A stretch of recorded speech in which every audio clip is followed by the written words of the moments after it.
Hello everybody, welcome back to another showcase for another character that I have been working on. And from what you can see at the bottom, we have the glorious King of Curses, Sukuna himself.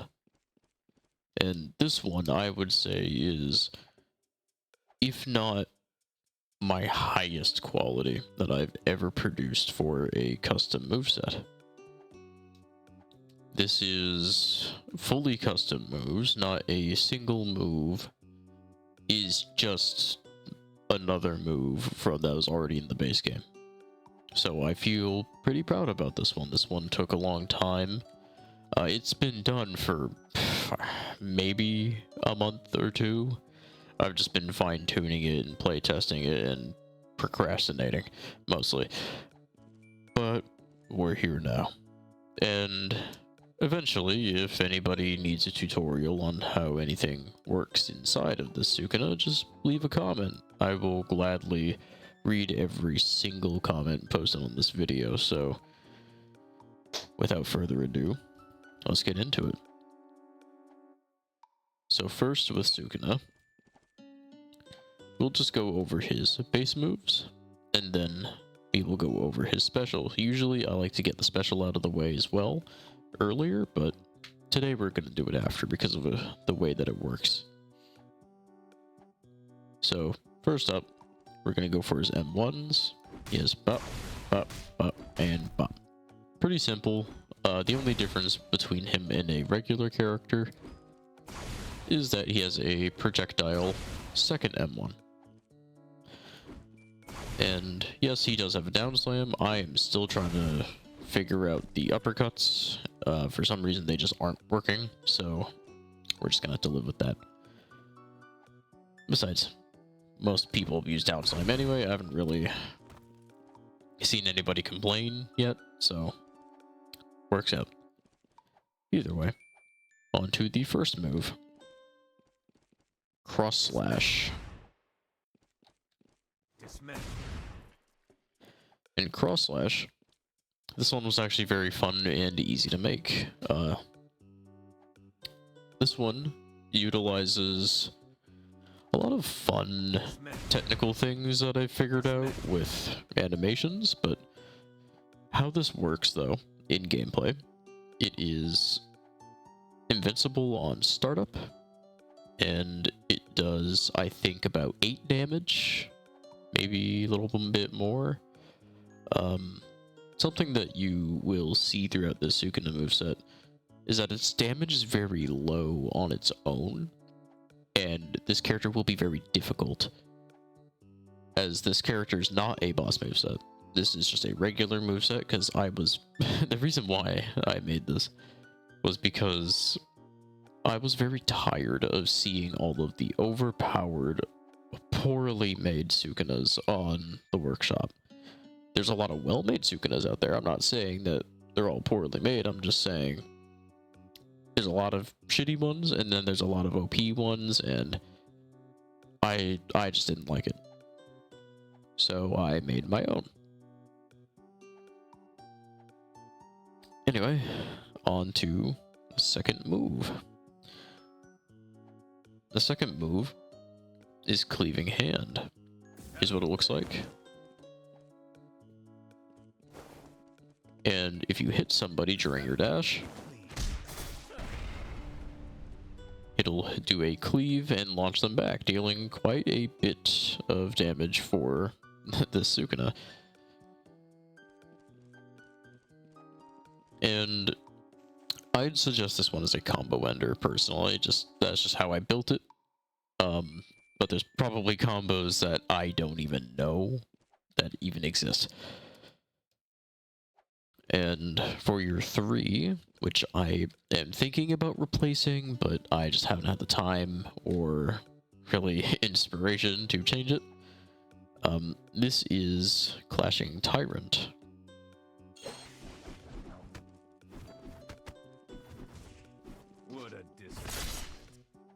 Appears that the animation bugged out a little bit in the beginning there. That's what it's supposed to look like. It's because I'm loading this all in for the first time. this is your combo extender move. And no, there is no clashing system. I did not feel like it. And also, I thought it'd be a little hard to implement since I'm not at that skill level yet. But that is your combo extender. At the end of it, it will deal a burst of damage. And you can't M1 for a bit, but you can use your abilities. So it tries to force you out of using 3 M1s before another ability, so you don't have to rely on that, but it keeps you on your toes. It keeps you like, hey, if I need to use a move after this, what should I use? Not just like use my 3 M1s and then just hit a move. I find that boring. I find that a little bland because a lot of characters can do that. So I changed it up a little bit, and I decided to do that. And now for the final move, Foolish. It is a quick counter that shoots out a dismantle. And yes, it does work on projectiles. It's just that the visuals don't really line up with the hitbox when you do that. So it shoots out the dismantle, but then it'll just go in front of you and not go towards the target, and then it will just hit them anyway. Really, just if you see, oh yeah, the window's a little tight. If you just see the projectile or you hit the counter, you will get hit. That's pretty much all you need to know about that. And then also, something I completely forgot about until now, custom dash. I am really happy about this one. It took a while to make because I didn't understand a thing about it and how visual effects would get cancelled by certain moves, and then your FOV would be stuck and you'd be stuck invisible, and it was just a lot of problems. So eventually I fixed it and everything's all good. That's no longer a problem. And now for the special. This is a chant that switches your stance. This Sukuna is a stance character. So now we can go over all the abilities again.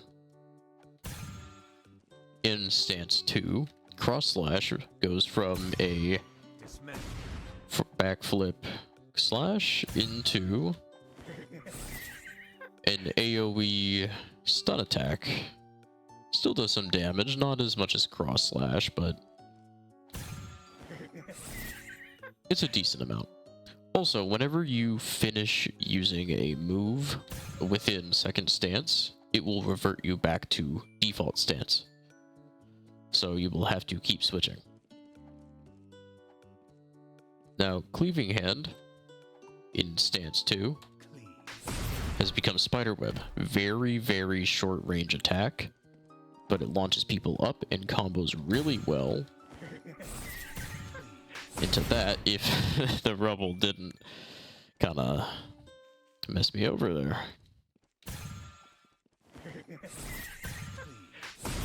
There we go. Those two combo really nicely into each other. And something to say about Sukuna's philosophy in his game design. His first stance is supposed to be more focused on movement and like kind of tricking your opponent. The second stance is supposed to be more for combos and just flat out damage dealing. So it's like, you know, gotta play around that. Now for Clashing Tyrant stance 2. Send out a kick, and you'll shoot a little fire arrow dealing a decent chunk of damage and launching your opponent upwards a little bit. And I'm pretty sure, I could be wrong because it's been a while since I've looked at all the moves, but I am pretty sure that is the only instance of the skill block being used in this entire moveset. And it's not even actually for the move, it's just so that I can get this without having to do all the particles myself.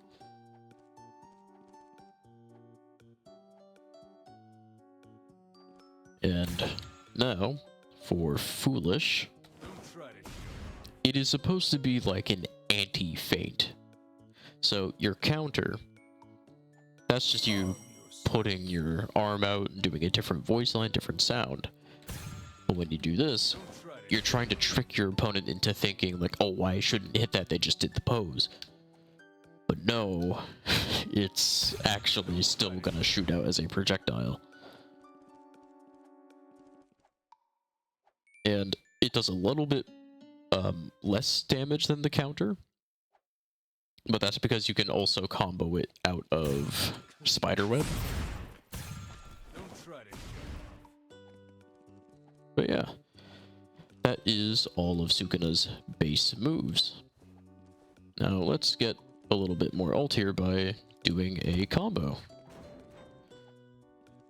So I'd say something like...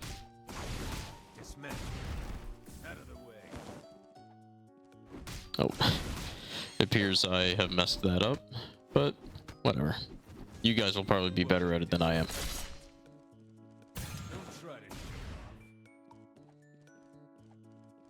And now... You might have had a chance to defeat me if I was still in the state I was in back then. Also, all of these voice lines are ported by me.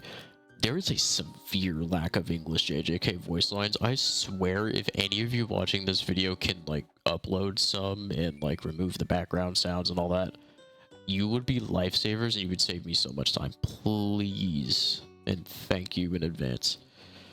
Now, I'm going to turn on Infinite Ult here. I know that in my Gato/Kenjaku, I made custom M1s for the ult mode. I did not do that here because, frankly, when I started making the ult for the Sukuna, I was getting really sick of working on this.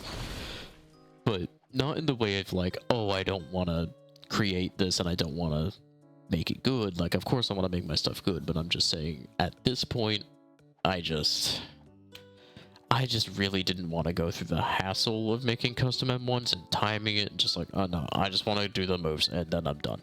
Because I already had to make 8 moves for the base moveset and I have to make 8 more for the ult moveset. Which, in the ult moveset, it's more like variations of the same move until we get to 3 and 4. But let's showcase them first. Open Wound is a very strong single dismantle. Hell, that might even be buffed a little bit. And it is very fast, very big too. Oh, the debris has been really acting up today. And the variant... Oh, that's a spoiler. Sorry, the variant is a longer wind up for a lot more damage and a lot more stun. That will also be buffed so that it will probably have like a hitbox in front of it so that it stuns the person beforehand, but only for like a little bit, you know?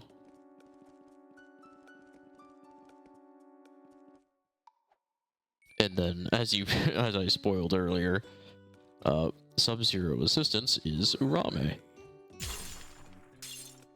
And anybody hit by their ice will become frozen and take very small tick damage, but that sets up perfectly for other moves. The variant changes the orientation of the ice to like trap people running away from you. And there's not really much else to that.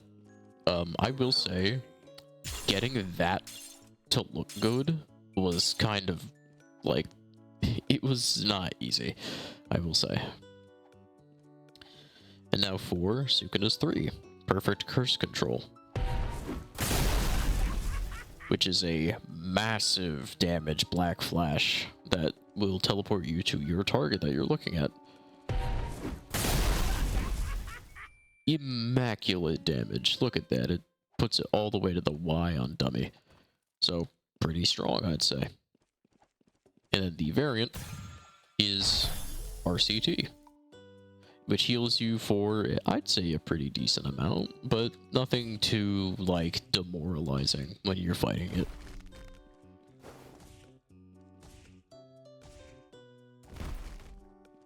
So here, let's see. So yeah, about there, I'd say. I don't think he heals much more than that. And now the thing that you've all been waiting for, the domain.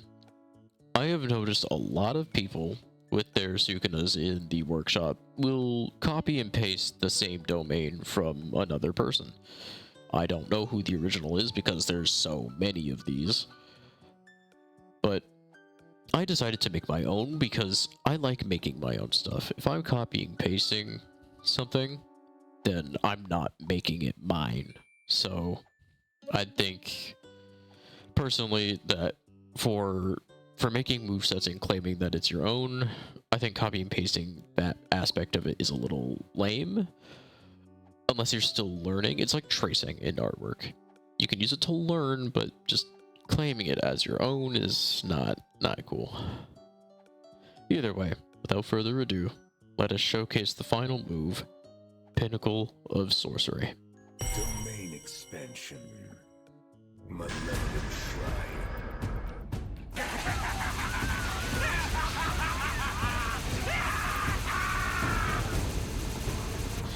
And this will deal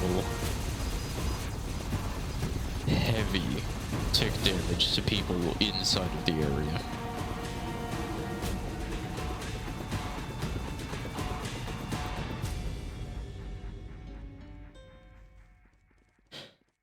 So yeah, the domain is very, very aggressive and will kill people kept inside of it for too long and then some. But it's not that long of range. You still can't escape it, and that is how Sukuna's domain worked in the actual, like, adaptation and the manga, where he would trade the barrier to lock people in for an open domain, and he can increase this power by using a binding valve, allowing people to escape. And I feel like interpreting that in the game is pretty necessary to his character. See, with this domain, you can just run away. You can just leave. You don't have to be in there fighting him. Just run. Just get out of there. It's a domain. What are you doing standing in there? It's just not a smart move. And now, for the final version of this move, and the reason why this isn't just called domain expansion, is now the world cutting slash.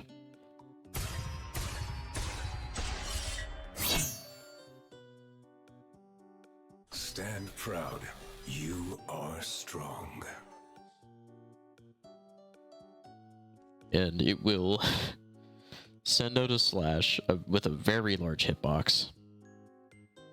And what it will do is it will turn both participants' screens black, and during that time, the opponent will die, and they will fall over or stay still standing. Goddamn, I love English. It's very fun. Still stay standing. Damn. And it will be a somewhat recreation of the Gojo versus Sukuna fight. Either way, that is it. I thank you guys so much for watching, and I am so sorry that this took a while to upload. I have been going through a lot of stuff in my life, so, you know, it's been taking a while. You guys don't need to know any of that, though. That's for people that want to know, and this is YouTube. Who cares?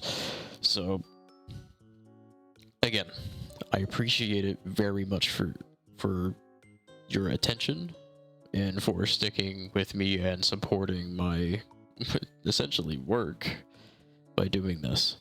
And I remember I saw a comment asking about me making an auditor sometime soon from Madness Combat. Currently, you'll be happy to know that that is on the list of things to do. but currently I am working on my own kind of like AU version of Phobos, and that is going kind of roughly. I made 2 moves and I've just been procrastinating on it ever since, because he's so big that dash moves don't work on him, so I have to think of something else to make. Either way, again, for the final time, thank you all for watching, and I wish you all a beautiful day, night, afternoon, or space if you're in space. I highly doubt that one of you guys are in space, but if you're in space. Anyway, love you all.